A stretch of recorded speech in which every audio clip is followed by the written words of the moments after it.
جو ہم سب کے لیے ہیں اس کی طرف توجہ دلانا چاہتا ہوں۔ سب سے پہلا سوال یہ ہے، امتحان تو وہ لیتا ہے جسے نہیں معلوم سامنے والے کی قابلیت کیا ہے۔ مجھے نہیں معلوم سامنے والا کتنا جانتا ہے، اس لیے میں اس سے سوال کرتا ہوں، امتحان لیتا ہوں۔ اللہ تعالیٰ کو تو تمام چیزیں معلوم ہیں، اللہ کو تو کوئی چیز اللہ کے علم سے باہر نہیں۔ یعلم ما فی السماوات و ما فی الارض، آسمانوں اور زمینوں کی تمام چیزوں کا علم ہے۔ آپ کے علم کے احاطے سے کوئی ذرہ، کوئی مخلوق، کوئی چیز جو ہے باہر نہیں۔ یہ اللہ یہ کیوں فرما رہے ہیں کہ ہم نے امتحان لیا؟ سوال ہے، اس سوال کو مفسرین نے خود ذکر کیا اور اس کا جواب بھی بتایا کہ اللہ نے فرمایا ربہو، کہ اللہ بتا رہے ہیں ہم ان کے رب ہیں۔ رب کے معنی ہے تربیت کرنا، کسی چیز کو آہستہ آہستہ اس کی دیکھ بھال، اس کا رکھ رکھاؤ کر کے اس کی انتہا کو پہنچانا، اس کے معنی ہے رب۔ اب ایک آدمی کی دیکھ بھال اور اس کی رکھ رکھاؤ میں امتحان بھی شامل ہے، تاکہ اسے بھی معلوم ہو کہ میرا پروردگار اس سے کیا چاہ رہا ہے۔ تو اللہ اس سے لا علم نہیں، علم تو اللہ کو ہے، لیکن اللہ تعالیٰ چونکہ تربیت فرما رہے ہیں، تربیت کے حصے میں، تربیت کے خانے میں امتحان بھی ہے، تو اس لیے اللہ نے امتحان لیا۔ اور قرآن بتا رہا ہے وَإِذِ ابْتَلَىٰ إِبْرَاهِيمَ رَبُّهُ۔ عربی گرامر جاننے والے جانتے ہیں کہ فعل کے بعد فاعل، اس کے بعد مفعول آتا ہے۔ ایک ہے فعل جو کام ہو رہا ہے، جسے بتایا جاتا ہے، اسے فعل کے ذریعے سے بتایا جاتا ہے۔ کرنے والا کون ہے؟ یہ فاعل ہے، اور جس کے ساتھ یا جس پر یہ چیز واقع ہو رہی ہے وہ مفعول ہے۔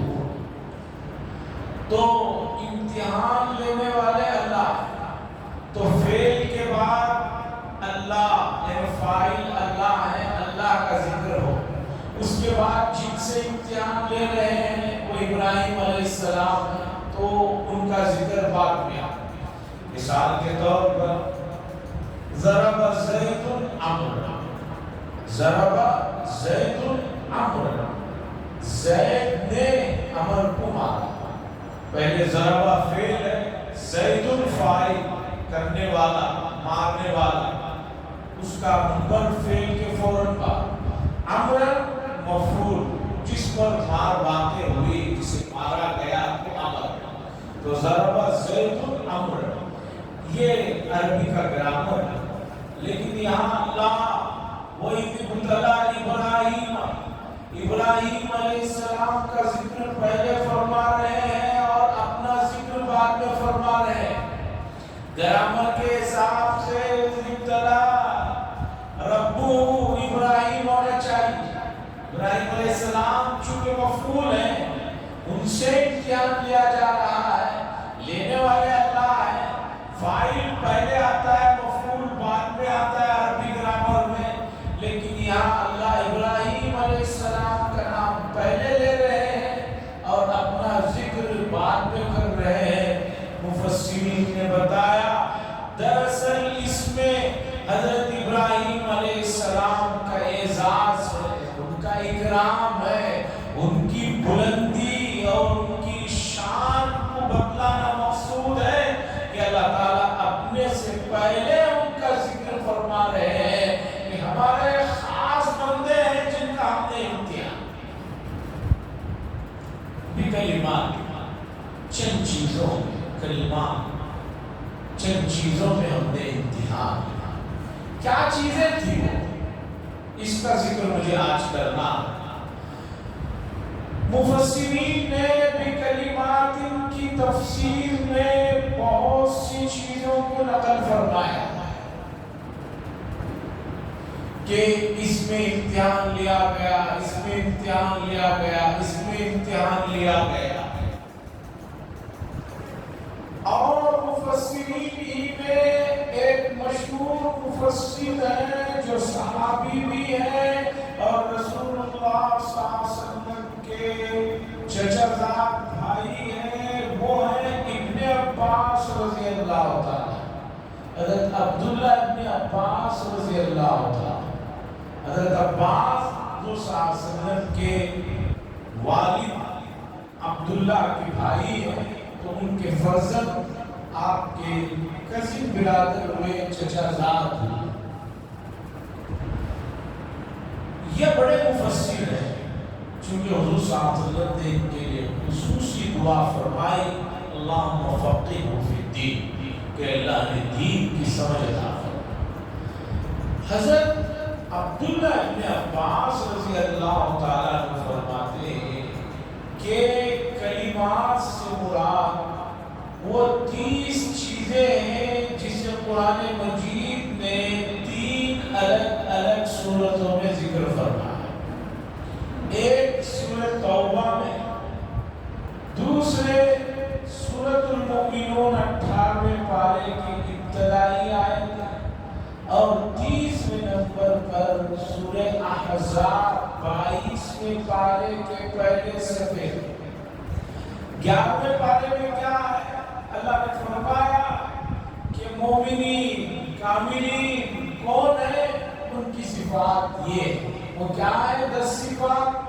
التائبون العابدون الحامدون السائحون الراکعون الساجدون الآمرون بالمعروف والناهون عن المنکر والحافظون لحدود اللہ وبشر المؤمنین۔ توبہ کرنے کا مومن کی یہ بڑی صفت ہے کہ وہ ہمیشہ اللہ کی طرف رجوع کرتے رہتا ہے، اللہ کے دربار میں معافی مانگتے رہتا ہے، اور معافی مانگنا یہ مومن کی خصوصی امتیازی شان ہے۔ ابلیس اور حضرت آدم علیہ السلام کے درمیان میں جو بڑا بنیادی فرق ہے وہ یہ ہے، ابلیس نے غلطی کی، معافی نہیں مانگتا، اڑ گیا، غلطی معلوم ہونے کے بعد بھی اپنی غلطی پر اڑ گیا، اور حضرت آدم علیہ السلام ہے ان سے بھی بھول ہوئی جنت میں، لیکن جو ہی انہیں اپنی بھول کا، اپنی غلطی کا، اپنی کمی کا احساس ہوا تو فوراً گڑ گڑانے لگے، رونے لگے، معافی مانگنے لگے، اور تاریخی روایتیں بتا رہی ہیں، تاریخی روایتیں بتا رہی ہیں کئی سال تک جو ہے سجدے میں پڑے رہے، سر کو نہیں اٹھایا، کئی سال تک اپنے چہرے کو آسمان کی طرف نہیں اٹھایا، رب کے سامنے اتنے شرمندہ تھے۔ تو التائبون توبہ کرنے والے، یہ مومنین، ان کی بڑی خوبی ہے جو ہمیشہ توبہ کرتے رہتے ہیں۔ اور آپ دیکھیے نماز میں بھی، آپ دیکھیے نماز کے سب سے آخر میں آپ تحیات کے بعد درود پڑھتے ہیں، اس کے بعد رسول اللہ صلی اللہ علیہ وسلم سے ایک دعا ہے، دعا معصورہ، وہ یہ دعا ہے، اللہم انی ظلمت نفسی ظلما کثیرا ولا یغفر الذنوب الا انت فاغفر لی۔ یہ دعا پڑھتے ہیں، اور رسول اللہ صلی اللہ علیہ وسلم سے یہ بات بھی ثابت ہے کہ آپ سلام پھیرنے کے فوراً بعد استغفر اللہ بھی پڑھا کر، ابھی نماز پڑھے، سلام پھیرا ہے، اس کے بعد بھی کیا کہہ رہے ہیں؟ اللہ اکبر اللہ اکبر اللہ اکبر استغفر اللہ، اللہ مجھے معاف فرما، درگزر فرما، توبہ کرتا ہوں۔ نہیں آدمی نماز پڑھ کر یہ نہ سوچنے لگے کہ میرا بہت بڑا کوئی اللہ پر احسان کر دیا، نہیں بھائی، نماز جس